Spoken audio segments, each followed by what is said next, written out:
Ustaziif sabinya qalbii namaa hawwatu yaa bareedaa fi dheeraa kan nabii osoo fakkaatu.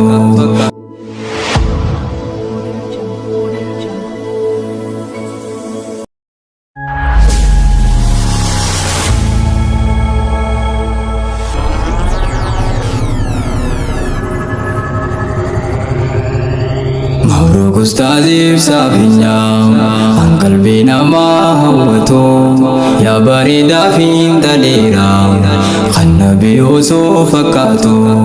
Beekumsa hundaan faayame kan bifti isaatiif toltu shamarran dhiisii dheertinu siluun gochuudhaaf maraattu.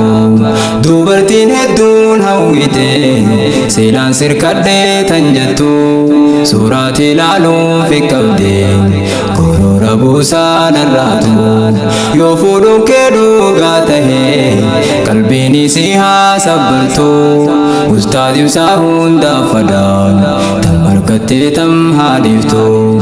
Yoo fuudhuun kee dhugaa tahe qalbiin isii haa sabbaltu. Ustaaziif isaa hundaaf fadaan tan markattee tam haa dhiiftu. Ustaaziif isaa hundaaf fadaan tan markattee tam haa dhabdu. Jaalala jechuun mootiidha qimama jiruuf jireenyaa.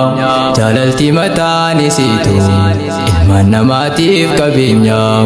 Jaalachuun rakkoo hin qabdu amala uumama keenya. Seera jaalalaa beekuutu qaroominaa fi jabeenya. Jaalala rabbiitu uume kaayee keessa oonnee teenya. Akka rabbiin nuun je'eeni ki jaalalaatti geenya. Bultii diin islaam jaarrachuun haa taanu namaa fakkeenya. Jireenyi jaartiidhaan malee wasaaraa hin qabne beenya. Bultii diin islaam jaarrachuun haa taanu namaa fakkeenya. Jireenyi jaartiidhaan malee wasaaraa hin qabne beenya.